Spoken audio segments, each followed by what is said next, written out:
четврток, 13 ноември 2025 година, почитувани гледачи, што туку го стартуваме централниот дневник на КТВ телевизија. А во него детали за сите актуелни теми со кои го одбележавме денешниот ден. Следете не. Во тек се повеќе инфраструктурни зафати на јавното претпријатие Комуналец Кавадарци во координација со локалната самоуправа со цел подобрување на комуналната инфраструктура. На локацијата на дневниот центар за лица со телесна и ментална попреченост се поставува нова водоводна и канализациона линија со коругирани цевки FI-315 и FI-63, при што целата изведба и материјал се обезбедени од јавното претпријатие Комуналец. Во завршна фаза се и активностите на улица Авала, каде се врши замена на старата азбест-цементна канализациона линија со нова полиетеленска, а паралелно се изведуваат и приклучоци до броилата, последната линија што ја комплетира комуналната мрежа во урбана заедница Слога. На улицата Максим Горки пак се изведува дислокација на канализационата линија која попречуваше при изведба на новиот стамбен комплекс што ќе се гради на таа локација. Јавното претпријатие Комуналец ја продолжува и секојдневната грижа за хигиената, хортикултурното уредување и одржување на зеленилото. Вредните и посветени работници од ЈП Комуналец се една од причините зошто Кавадарци е на прво место како најдобра екоопштина во нашата земја, велат од локалната самоуправа. Во организација на Општинската организација на Црвениот крст Кавадарци се одржа панел дискусија на тема болести на зависност, причини и последици. На оваа тема говореа стручни лица, а целна група беа околу 60 ученици од трите средни училишта во Кавадарци. Во рамките на обележување на месецот на борба против болести на зависност, Црвениот крст на Република Северна Македонија, Општинска организација Кавадарци, денес во градската библиотека Феткин организира панел дискусија на тема болести на зависност, причини и последици. На оваа панел дискусија ќе се обратат стручни лица од ЈЗУ Општа болница Кавадарци, доктор специјалист, потоа полициски инспектор од ОВАР Кавадарци, како и социјален работник од Меѓуопштински центар за социјални работи Кавадарци. Целна група на оваа панел дискусија се поканети околу 60 ученици од трите средни училишта во Кавадарци и се надеваме дека ќе го разбудиме интересот кај нив токму на оваа тема која што е доста интересна. Исто така, на крај очекуваме по обраќањето на овие стручни лица голем број на прашања од страна на учениците и со тоа се надеваме дека ќе ја подигнеме барем малку свеста за последиците и опасностите од овие поруци кои што ги следат младите, се со цел, да во иднина ги намалиме овие негативни бројки кои што се јавуваат во нашата општина Кавадарци. Во посета на локалната самоуправа беа учениците од 4-то одделение при основното општинско училиште Тошо Велков Пепето Кавадарци, а поводот беше дополнување на наставниот материјал за надлежностите на локалната самоуправа, градоначалникот и советот на општината. Учениците беа примени од страна на службите од секторот за образование и спорт. Секретарот на општината беа запознати со надлежностите на градоначалникот и советот и им беше одговорено на сите поставени прашања со кои ќе ги дополнат знаењата кои ги поседуваат. Со пригодна свеченост, Евангелска црква Неготино прослави 25 години од основањето. На свеченоста беа доделени благодарници на сите соработници за остварена соработка на полето на хуманоста и социјални проекти.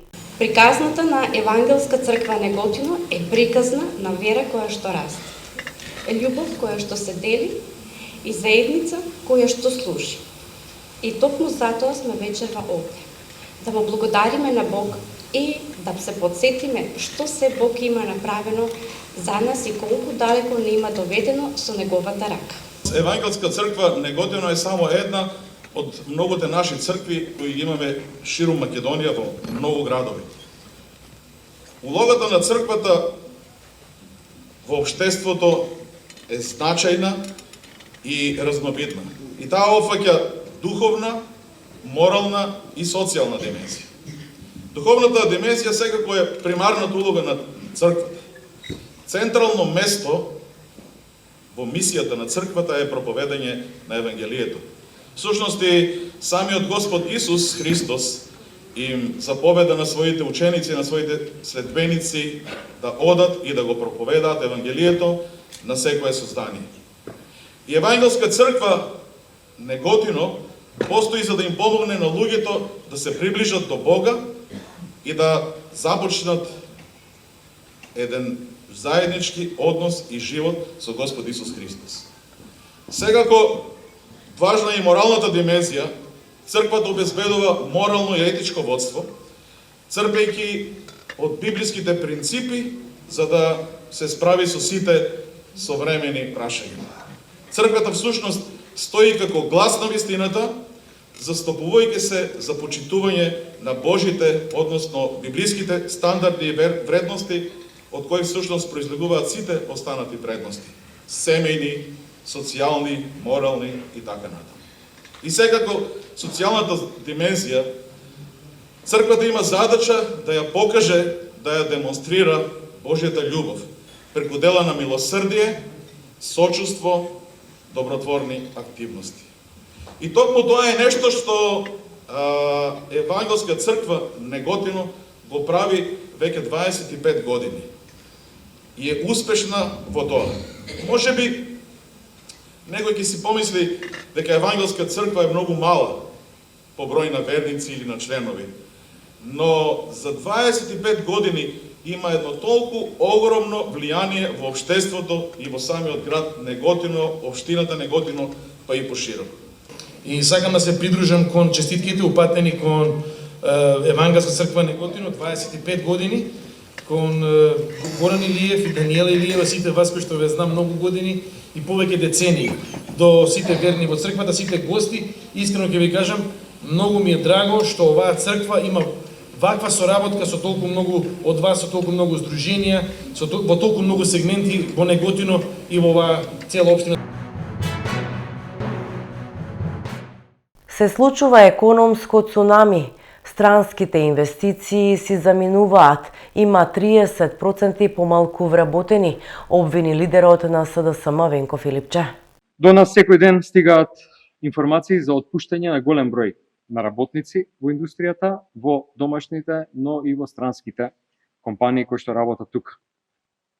За жал, владата на премиерот Мицкоски и ВМРО ДПМН не само што не успеа да донесе нови странски инвестиции, како што најавува, за жал се затвораат и тие кои што со години работеа тука кај нас. Веќе слушнавме дека две големи компании кои со години работеа во индустриските зони најавуваат ставање клуч на погоните во земјава. Компанијата Аптив, која од 2016 година работи тука со околу 500 вработени, и Dura Automotive Systems, која требаше да реализира тоа што веќе претходно го најави, тоа е нова инвестиција. За жал сега тоа нема да се случи. Значи нема проширување, нема нови работни места, оваа компанија најави стопирање на инвестицијата. Според проценките на нашиот економски тим, од досегашните отпуштања и оние кои се во најава, до крајот на годината за околу 30% ќе биде намален бројот на вработени во зоните со странски инвестиции, што е огромна бројка, огромна загуба на работни места. Ако на ова се додаде и тоа дека десетици компании од сферата на текстилната индустрија, наши домашни компании се затвораат изминатите месеци, стигнуваме до бројка на јадници луѓе и јадници семејства на кои што им е загрозена екзистенцијата, се соочуваат со неизвестност и секоја една одговорна влада која има ваков проблем мора да најде решение, барем предлог решение на ваквите предизвици, но ВМРО ДПМН тоа не го прави и никако не го адресира. Поранешни блиски соработници на Филипче поради него му го свртеа грбот на СДС. Обвинување на денешната пресконференција од ВМРО ДПМН. Филипче го доведе СДС на тотален распад поради неговата лојалност кон Зоран Заев. Додека од друга страна, од СДС си одат или се дистанцираат поранешни партиски функционери и членови. Филипче во СДС гледа само корист, а не партија со која треба да понуди програма, визија или стратегија за тоа како ја гледаат државата во иднина. Филипче работи исклучиво по насока на Заев, а доказ за сето ова е тоа што негови поранешни блиски соработници не сакаат да се вратат во партијата поради недостигот на лидерство и капацитет да се врати партијата на старите патеки. Во јавноста веќе повеќе се потврдува и нашата информација која ја добивме од Бихачка, а тоа е дека познат доктор, воедно и поранешен градоначалник, кој важел своевремено за близок соработник на Филипче, одбил позиција во раководството, од причина што Филипче за него бил нерелевантен и човек без кредибилитет. Во СДС се потребни итни реформи во раководството. Она што Филипче, Заев и Ковачевски му го направија на СДС, ги доведе да бидат трета партија во Македонија, а петта во Скопје. Скандалот со ИПАРТ води до врвот на власта, обвинија денеска од опозиционата СДСМ и прашаа дали панкерот и кумовиските врски на Мицкоски биле под истрага. Денес ќе објавиме серија на информации кои отвараат сериозни сомнежи дека мега скандалот со корупцијата во ИПАРТ фондовите води директно во врвот на власта. Повеќе од јасно е дека овој скандал не е изолиран случај, туку само ја потврдува системската корупција која ДПМН ја воспоставило во агенцијата. Тоа не е изненадување. Историјата не учи дека секогаш кога е ВМРО ДПМН е на власт, секој скандал или злоупотреба е со амин на раководството на партијата. Еве како се поврзани сите во скандалот од власта, зашто мора итно да има проширување на истрагата. Имено Илија Стоилев, додека ја вршел функцијата директор на Агенцијата за финансиска поддршка, бил и активен председател на Општинскиот комитет на ВМРО ДПМН во Свети Николе. Она што е интересно е дека Стоилев е близок пријател на Игор Миќев, викан Панкерот, кој пак е во кумска, односно кумашинска врска со премиерот Христијан Мицкоски. Од информациите кои ги добивме од свиркачи, вработени во Министерството за земјоделие, токму Панкерот, кумот на Христијан Мицкоски, се однесувал деспотски во Министерството, вршејќи притисоци врз вработените за распределба на средства за субвенции и за концесии. Од она што е доставено почитувани до нас од овие свиркачи, токму кумот на Мицкоски се споменува како можен главен задолжен за сите криминални шеми и притисоци во Министерството. Затоа, според истите информации, тој е опфатен со истрагата. За ситуацијата да биде уште посериозна, кумата на Мицкоски и сопруга на Панкерот е вработена во Агенцијата за финансиска поддршка, откаде според информациите кои се доставени до нас, без нејзино одобрение, не се пуштала ниту една исплата на парите од ИПАРТ програмите. Денес Христијан Мицкоски директно треба да одговори. Дали под истрага се и неговите кумашини Игор и Цветанка Миќеви? Дали имало провизии? И дали дел од провизиите завршувале кај него или во ВМРО ДПМН?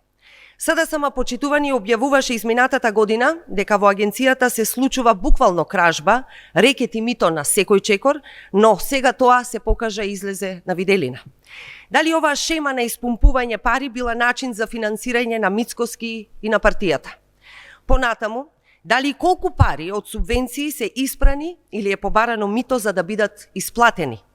Дали кумот на Мицкоски бил човекот кој вршел рекет врз земјоделците преку негови луѓе во Агенцијата за финансиска поддршка? Почитувани, бараме истрагата за овој случај одма да биде проширена од страна на обвинителството. Бараме да се истражат сите други злоупотреби кои се случувале во агенцијата и во секторот земјоделие, за кои укажувавме дека е едно од најкорумпираните сектори откако ВМРО ДПМН дојде на власт. Во целиот скандал, јасно е дека земјоделците кои што инвестирале се најголемите жртви на партиските криминални шеми за ИПАРТ-3 програмата. Апсолутно ги отфрлам шпекулациите на опозицијата, изјави премиерот Христијан Мицкоски, одговарајќи на новинарско прашање, а во врска со обвинувањата од опозицијата со скандалот со ИПАРТ. Ние сме како влада единствени кои што кога ќе забележат вакво девијантно несување, одма реагираат. И тоа е вистинска борба против криминал и корупција, и тие кои што се замешани се наоѓаат таму каде што треба да се најдат. Јас ја повикувам опозицијата да не се зацкрива позади прашања, туку да излезе со тврдења. Тие држат пресконференции со прашања. Ако се толку сигурни во тие тврдења, нека излезат и нека кажат. Замешан е Христијан Мицкоски, замешан е тој и тој. Затоа што вака кукавички не оставаат впечаток. И нека ни помогнат. Јас јавно повикувам еве сите што имаат докази за злоупотреба, нека дојдат и нека ги достават тие докази за да можеме ние да делуваме. Така што апсолутно ги отфрлам тие шпекулации, нека остават да си ја работиме работата онака како што треба, ама да не стигне и до некои нивни поранешни функционери и министри. И тогаш да ги видам повторно да излезат на пресконференција. Во дневникот информација и од спортот. Денеска се одржа меморијалниот турнир Вуко Каров. Сакам да му се заблагодарам на фудбалскиот клуб Тетекс и на фудбалскиот клуб Вардар Неготино за поканата што ја примија, што учествуваат на овој 25-ти меморијален турнир Вуко Каров и Тиквешки легенди. За мене е огромна чест и задоволство што денес стојам пред вас и имам привилегија да го отворам 25-тиот меморијален турнир Вуко Каров и Тиквешките легенди. Сведоци сме за напорот и трудот што го вложува градоначалникот Митко Јанчев заедно со Советот на општина Кавадарци во делот на фудбалот, но и целокупниот спорт кој е издигнат на далеку повисоко ниво. Се со цел да го доведеме спортот токму каде што му е местото. Денес сме овде собрани со една посебна цел, да му одадеме почит на големиот Вуко Каров и на сите тиквешки легенди чии имиња се врежани во историјата на нашиот спорт. Овој турнир не е само надпревар. Тоа е потсетник на едно време, на една генерација и на луѓе кои со својата љубов кон спортот остварија неизбришлив белег. Вуко Каров е запаметен како голем спортист, пријател, лидер, мотиватор и вистински символ на посветеност, честност и борбен дух.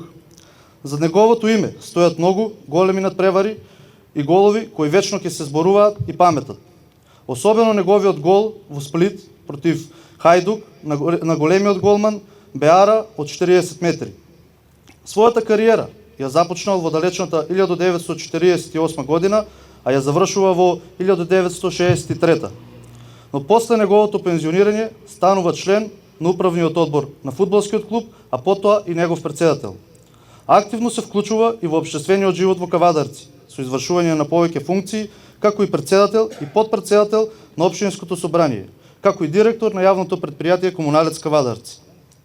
Со ваквите турнири ја чуваме неговата големина, ја продолжуваме неговата приказна и им го пренесуваме неговиот дух на младите генерации. Тиквешките легенди биле и ќе бидат нашите учители, нашата инспирација. Благодарение на нив, спортот во Кавадарци секогаш имал душа, страст и гордост. Денес преку овој на меморијал им се заблагодаруваме за нивниот придонес, им ветуваме дека никогаш нема да ги заборавиме нивните дела. На сите екипи кои настапуваат, ви посакувам фер игра, спортски дух и заедништво, бидејќи вистинската победа е во почитта, дружбата и заедништвото што го создава овој турнир. Нека овој турнир биде празник на спортот, празник на сеќавањето и празник на тиквешката гордост. Го прогласувам меморијалниот турнир Вуко Каров и Тиквешките легенди за отворен.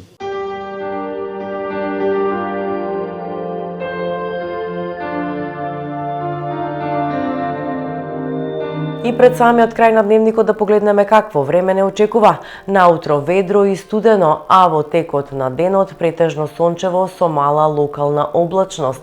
Ке дува слаб ветер претежно од северозападен правец. Температура од 1 до 16 степени.